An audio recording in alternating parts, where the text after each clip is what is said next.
tinha Novo Testamento. Para quem não sabe, irmão, Jesus não pregou Novo Testamento, porque não existia Novo Testamento. Jesus vem trazer uma nova aliança, mas contida nas escrituras do Velho Testamento, nas profecias, nos salmos, nos profetas, aleluia. Ele mesmo disse aos discípulos: ó nécios e tardos de coração, para não crer de tudo que de mim está escrito na lei. Deuteronômio 29, acharam aí? Então vamos para o versículo 20.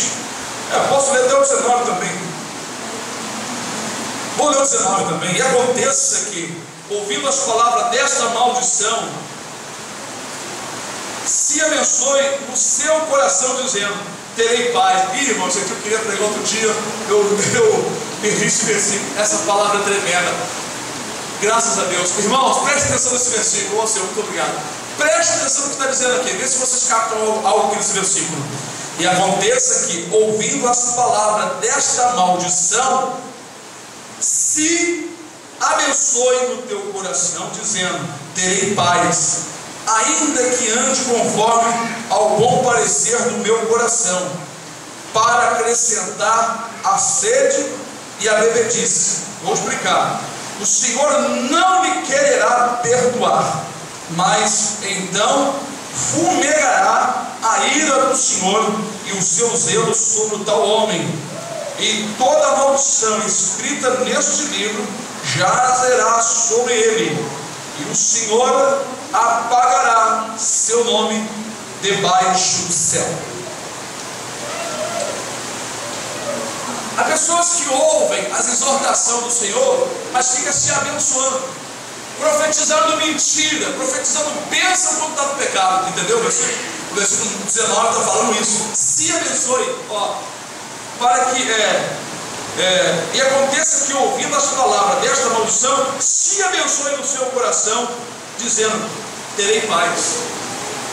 Não, eu estou falando isso aí, peraí, isso aí não é para mim não, eu estou falando isso aí. Deus está comigo, eu ando na presença do Senhor. A pessoa começa a se autoconfiança, achar que está abençoado e ouvindo a exortação do Senhor, estando errado, não querendo aceitar. Aí o Senhor disse assim: não vou perdoar.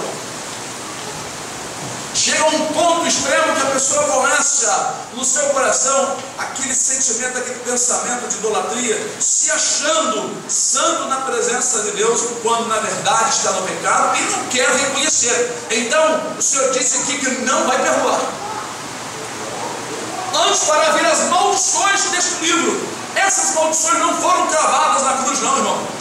Só foram cravadas na cruz as maldições para aquele que está em Cristo Jesus, porque nenhuma condenação há para os que estão em Cristo Jesus, que não andam segundo a carne, mas segundo o Espírito de vida. Aleluia! A maldição não vem mais para aquela pessoa que está escondida na obediência em Cristo Jesus. Lá em Provérbios também diz que a maldição, é claro, sem causa não virá, mas havendo uma causa ela vem. Então essas palavras só é cravada na cruz, a maldição, o perigo só é cravado na cruz quando eu estou crucificado para o mundo também com Jesus ali. Como Paulo disse: crucificai a carne com as suas paixões. Mas se você dá lugar à carne, o seu desejo carnal é bem acentuado, saiba de certo: maldição de doença, de enfermidade, de tísica, de loucura, um monte de coisa que está prescrito nesse capítulo aqui 29 virá sobre as pessoas. Pode ler o texto. Se vocês pensam que isso aqui morreu na cruz, olha por aí, em alguns hospícios tem vários crentes enlouquecidos. Sabe por quê? Porque brincaram com Deus. E tem pessoas do mundo também enlouquecidas, sabe por quê? Blasfemaram contra o Senhor, e o Senhor mandou um espírito de loucura, como fez ali com Nabucodonosor e com Saul, o primeiro rei de Israel. Com Deus não se brinca. Ele é amoroso, ensina tudo para nós nos darmos bem com Ele e na vida. Por exemplo, quem é o homem que quer ver seus dias bons? Guarda a sua língua do mal. Não sei se é Pedro que diz: quem quiser amar a vida, quem ama esta vida, guarda a sua boca do mal. É claro, o apóstolo citou o que está no Velho Testamento. É isso aí. Nós teremos muito mais paz se vigiarmos as palavras dos nossos lábios, a maneira como respondemos o irmão, Tem irmão que só responde agressivamente, não sabe responder com carinho, não sabe responder com amor, só responde humilhando ou desprezando. Não pode ser assim. As palavras, elas podem nos condenar. E cadê o perdão? Como é que eu vou obter o perdão? Não é? Então, irmãos, entenderam, irmãos? E aconteça que, ouvindo as palavras desta maldição, se abençoe no teu coração. Quando eu li isso aqui, se abençoe, aí Deus começou a falar comigo: olha só, isso tem acontecido com muita gente. Quando ouve as exortações, ele quer se justificar, dizer que é santo, dizer que está na presença do Senhor, quer provar para todo mundo que ele está na presença. Irmão, eu não tenho que provar para ninguém que eu sou filho de Deus. Eu tenho que ter uma consciência de que minha vida está na presença do Senhor, e de que se eu não estou, eu devo me humilhar diante do Senhor, como está escrito lá em Salmo: como purificará o jovem o seu caminho? Examinando conforme a sua palavra, examinando, fazendo uma análise no que está fazendo, nas palavras que falam, e ler as escrituras e ver e confrontar a palavra com o viver. Aí sim a pessoa vai colocar na balança sua vida e a palavra e ver se está tudo certo. Por isso que o diabo não quer que as pessoas leiam as escrituras, porque um jovem que lê a palavra e estuda, ele é um jovem abençoado, um jovem mais puro, dedicado. Ele sabe que se a cabeça dele só vive pensando coisa que não presta, ele tem que repreender que é coisa maligna que está escrito aqui, pensamentos viciosos. Ele está estudando, o pastor pregou. Ele tem um trabalho a fazer, analisar a sua vida de acordo com a palavra, examiná-la, como está escrito no Salmo 119, versículo, acho que é 9. Ainda vamos para um outro texto, irmãos. Vamos ver dois textos nas Escrituras em que fala sobre castigo, o perdão após o castigo, e o castigo sem perdão. Antes de ver um texto, eu quero lembrar para os irmãos a história de um varão chamado José. Nós sabemos que o momento em que José reconheceu seus irmãos, ele não quis logo: oh, meus irmãos, sou eu, José.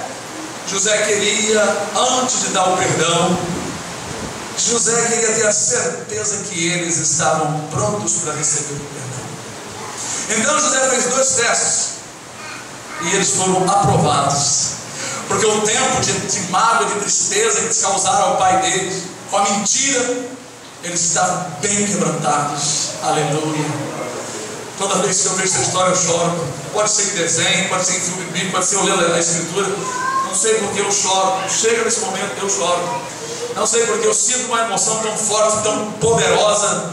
Eu sei que aquele momento ali é o encontro de Jesus com muitos judeus na grande tribulação.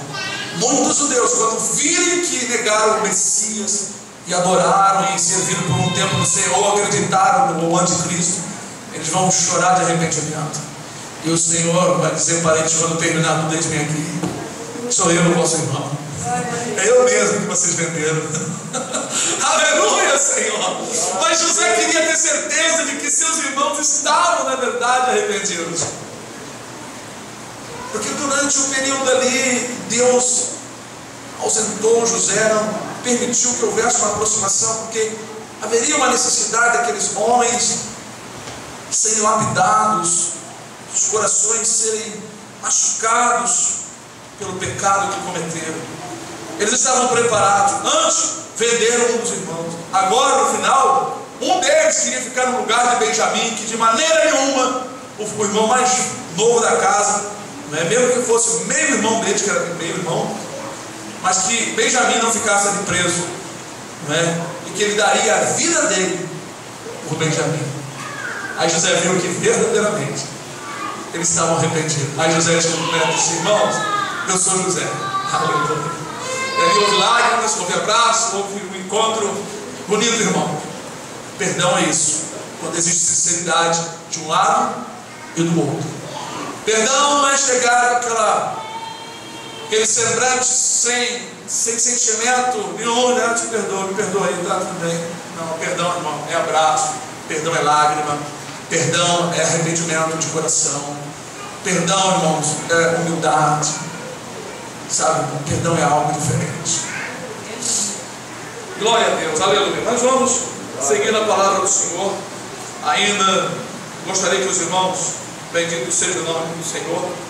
Abrisse conosco em 1 Coríntios capítulo 5. Nós vamos falar de um varão que não foi perdoado imediatamente por causa do pecado que ele cometeu.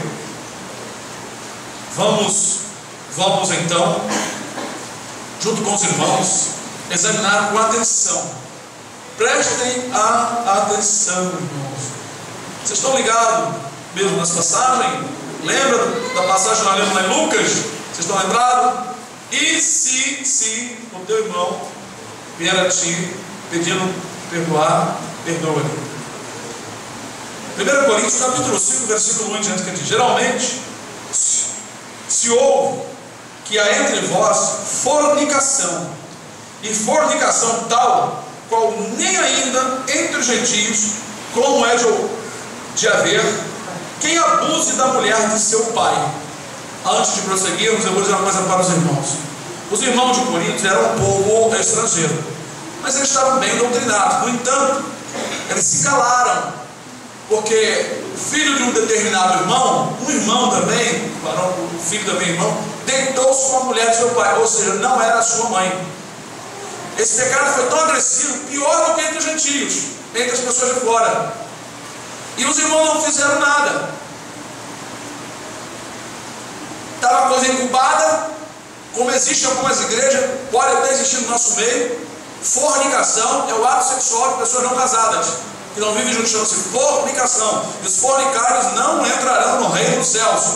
Hoje a fornicação foi assediada pela propaganda do preservativo e de outras coisas aí, a liberdade sexual. Satanás conseguiu colocar o mundo debaixo do pecado da fornicação para privar as pessoas da salvação da vida eterna, para levá-las ao inferno pela condenação por este pecado. E no meio do povo de Deus por aí, muitos estão nesse pecado também. E os pastores só ficam pregando historinha ao invés de exortar o povo a esse respeito. E Deus vai cobrar. Mas vamos prosseguir então o que foi feito a respeito deste varão. Paulo diz assim, então no versículo 2: estáis inchados, falando para os irmãos de Corinto, estáis inchados, ou seja, o pecado entrou, vocês ficaram inchados, né? E nem ao menos vos entristecestes por não ter sido dentre vós tirado quem cometeu tal ação. No passado, irmão, não era somente excluído do hall de membros, como tem em algumas igrejas, o livrinho da igreja contendo o nome dos membros, era tirado do meio da congregação. O indivíduo teria que abandonar a igreja, abandonar a reunião, sai fora daqui. Você é ímpio, sai daqui. Era assim como nós fizemos aqui, né, com o indivíduo. Precisamos ter feito isso há alguns anos atrás. Estava aqui e ainda estava fazendo motim. Além do pecado do adultério, ainda estava preparando irmãos a favor dele contra mim. Mas Deus revelou tudo isso em sonhos a pessoas que nem eram daqui. E tudo foi desfeito em nome do Senhor Jesus. Mas irmãos, então acontece que Paulo viu que os irmãos de Corinto não sentiram nada, nem se esqueceram, se preocuparam. Toleraram, estavam igual aquela passagem lá no Apocalipse. O Senhor falou para um pastor assim: eu tenho uma coisa contra você, que você tolera Jezabel. Então os irmãos de Corinto estavam tolerando aquele pecado. Às vezes por causa de amizade. Eu uso outra expressão, amizade, consideração. Tem irmãos que têm tanta consideração por determinadas pessoas que ele não fala nada contra o pecado daquela pessoa, não fala não. Ele fica só levando banho-maria. Não, tem que falar.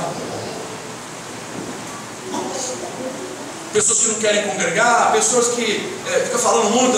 Bom, irmão, eu amo o irmão, mas irmão, vamos orar mais. Vamos orar mais, né? 3.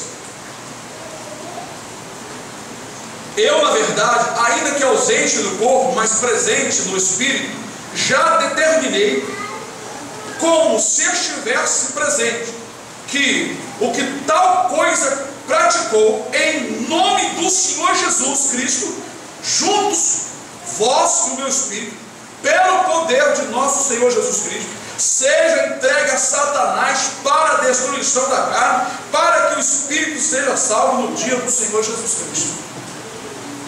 Paulo determinou aqui uma sentença: não houve perdão.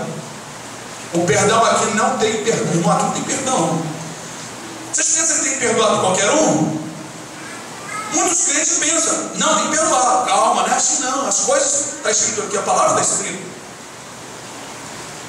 Está escrito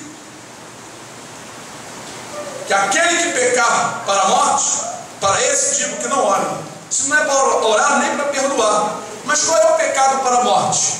Aqui. Esse aqui é o pecado para a morte. Por quê?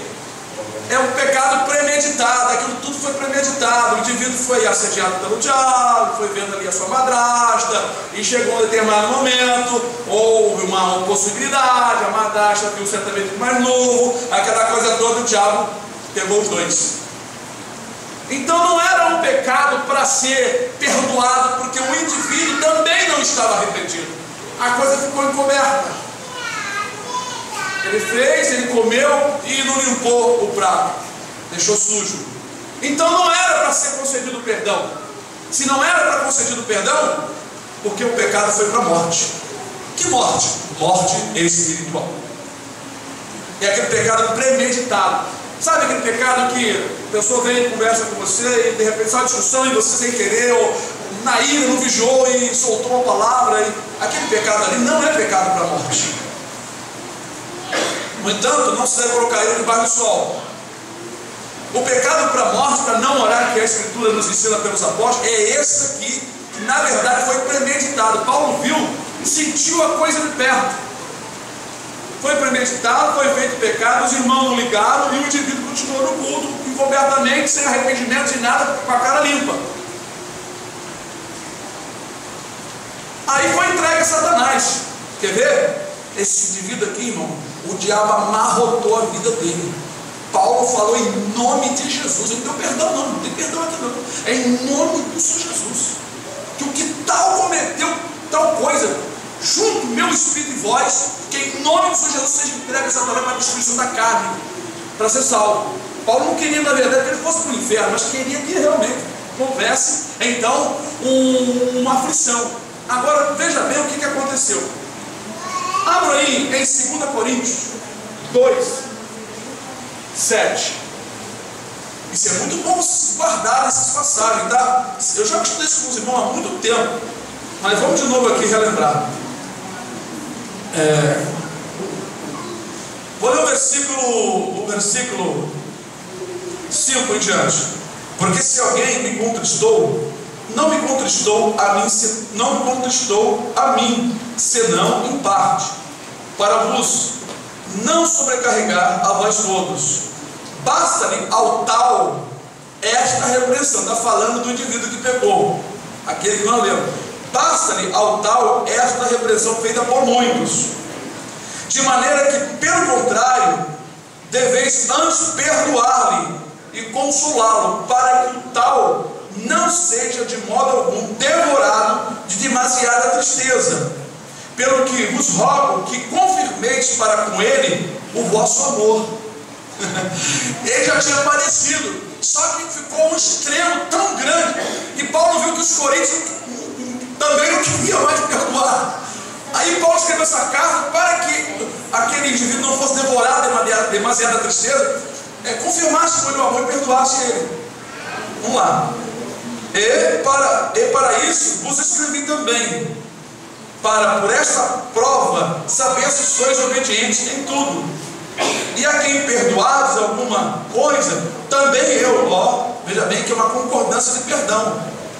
A ver, irmãos, a gente não está perdoando a pessoa, não está com mágoa, mas não está dando para perdoar, porque a pessoa está no pecado, não tem como. O perdão está aqui, mas não tem como dar perdão para ninguém. Porque o que eu também perdoei, se é que tenho perdoado, por amor de vós eu fiz na presença de Cristo, para que não sejamos vencidos por Satanás, porque não ignoramos os seus ardis, viu? Porque Satanás ele trabalha, preparando os ardis dele. O que ele fez? Botou lá o adultério. Paulo, pelo Espírito, juntou os irmãos e maldição sobre aquele indivíduo no Novo Testamento, maldição no Novo Testamento. Aqui, irmão, tem gente que fica assim dizendo: Novo Testamento é graça, aqui, graça aqui, Tito foi entregue na mão do diabo durante um período, a gente sabe qual foi o tempo. Mas Paulo, para que o diabo também não encontrasse ocasião contra os coríntios, contra Paulo, Paulo escreveu aos coríntios pedindo que recebesse o irmão de volta e perdoasse, porque ele já estava arrependido também. Presta bem atenção, tá? Ele estava tomado de demasiada tristeza. Vocês viram cautelosamente aqui comigo? Ele estava com o coração já muito quebrantado, o pecado que cometeu. Então, era um momento em que ele deveria ser aceito. Sim, irmão, pode falar. Só para tirar dúvida, que interessante que ele fala pelo contexto, dá a entender que o rapaz já era convertido, né? Já estava na igreja. Já estava convertido. Mas ele não cita a mulher, né? Que no caso deveria também ter. É verdade. Porque naquela época, toda a cobrança vinha, claro, primeiramente sobre os varões. Não sei porquê, o Léo citou uma observação que eu também não tinha observado, né? Igual, por exemplo, Jesus, quando estava diante daquela mulher que foi pega no adultério, ele não reclamou o homem. Cadê o homem? Mas ele sabia que ele estava com intenção, né? E aqui também nós vemos que a mulher, Paulo não fala sobre, parece que a mulher ou ela não era da igreja, porque se fosse eu acho que ele falaria, ou alguma coisa dentro da lei, mas eu acho que poderia ser. Eu falo acho porque eu não tenho certeza, mas eu creio assim que essa mulher não era cristã, porque havia esse problema de maridos descrentes, mulheres descrentes, né? Até aqui mesmo em Coríntios, Paulo fala sobre os casais que um era cristão, o outro não. Então, pode ser que houvesse isso, porque, irmãos, se houver um pecado com ímpio, quem tem que ser chamado a atenção é o crente. Observação: quem tem que ser chamado a atenção é o cristão. Vamos para o livro de, então, João, Evangelho de João. Irmãos, esse assunto está muito bom. Eu gosto muito desses assuntos assim, que vai assim surgindo coisas maravilhosas. E eu sei que os irmãos aqui, alguns irmãos aqui, talvez nunca tinham pensado, João 20, né, irmãos, sobre esse assunto.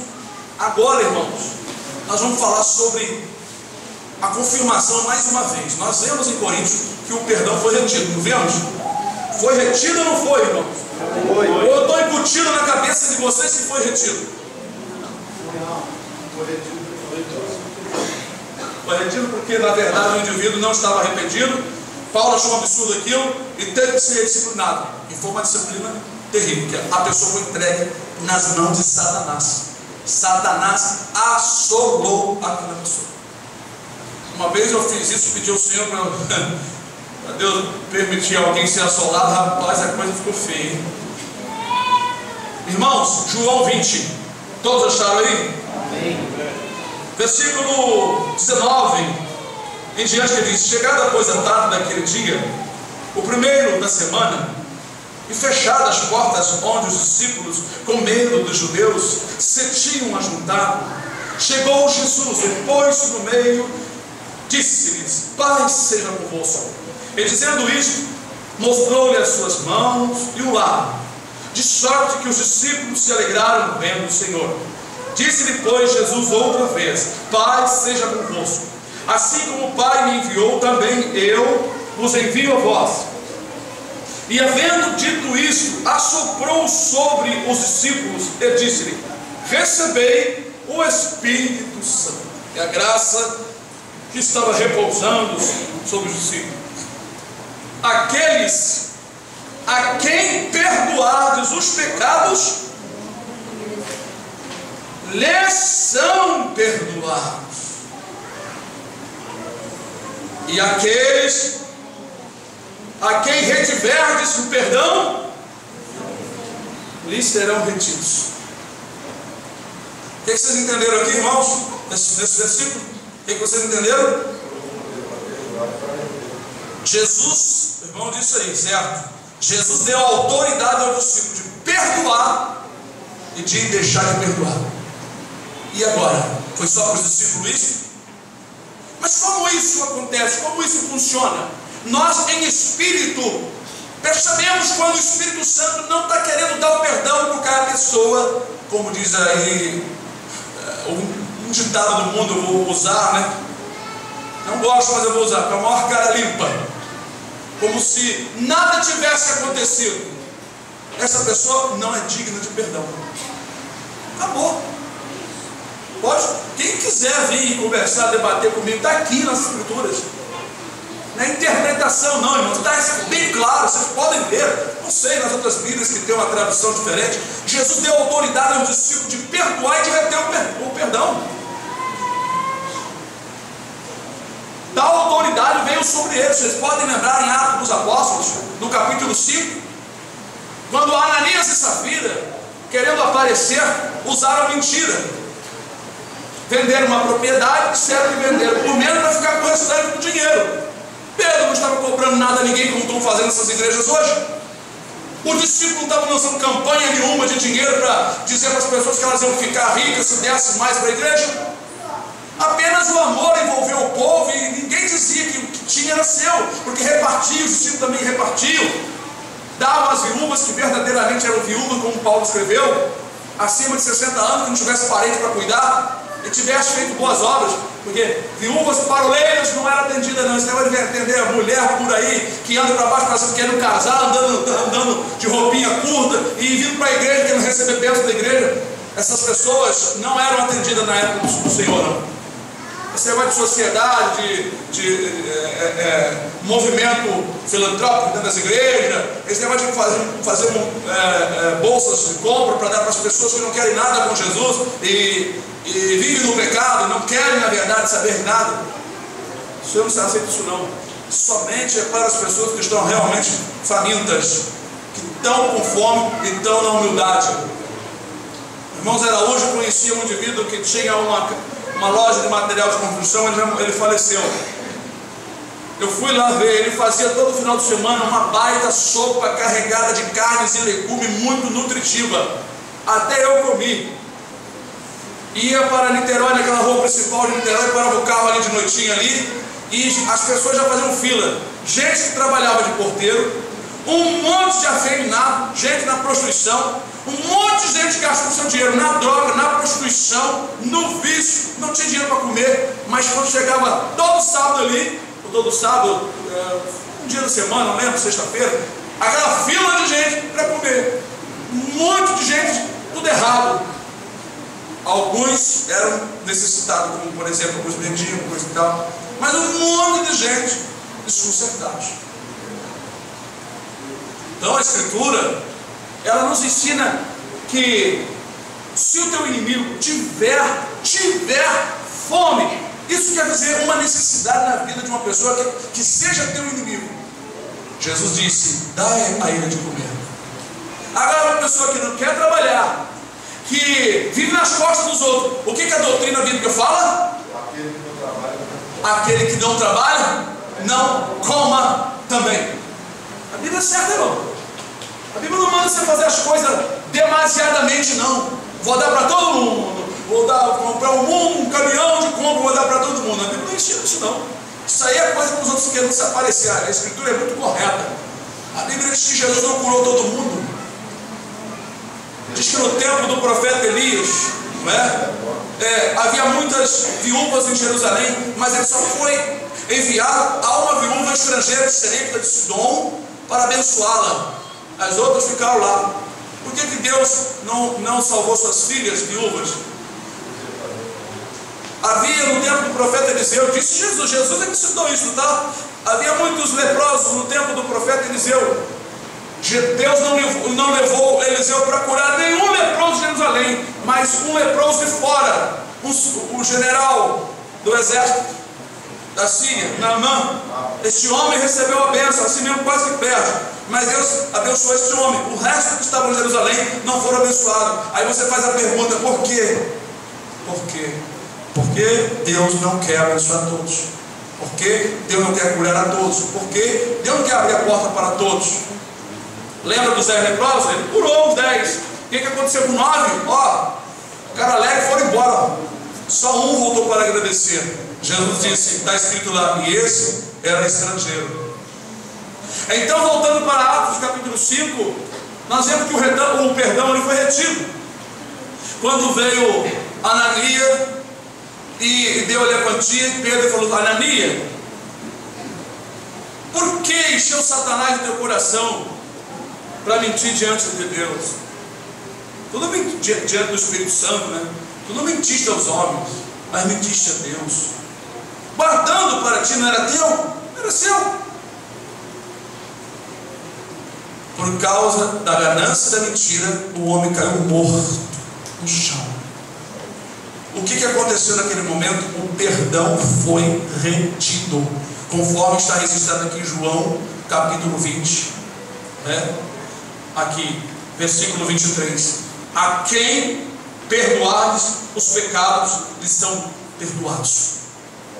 E a quem reterdes, serão retidos. Foi retido o perdão a Ananias. Caiu morto na mesma hora e foram enterrá-lo os jovens. Chegou a sua mulher Safira.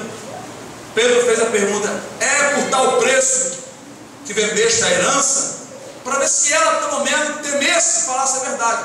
Pedro estava ali no Espírito para decretar o juízo ou a bênção. Estava no poder de Pedro, no poder do discípulo, a bênção e a maldição.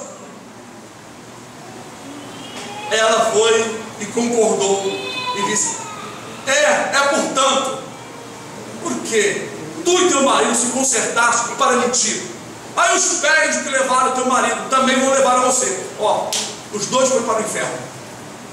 Não vem com essa história de dizer que Deus matou ele, mas salvou. Salvou coisa nenhuma. Ninguém que morre no pecado é salvo. Eles morreram com a mentira, com a ganância do dinheiro, com a soberba. Morreram no pecado. Os dois estão lá no inferno desde aquele dia.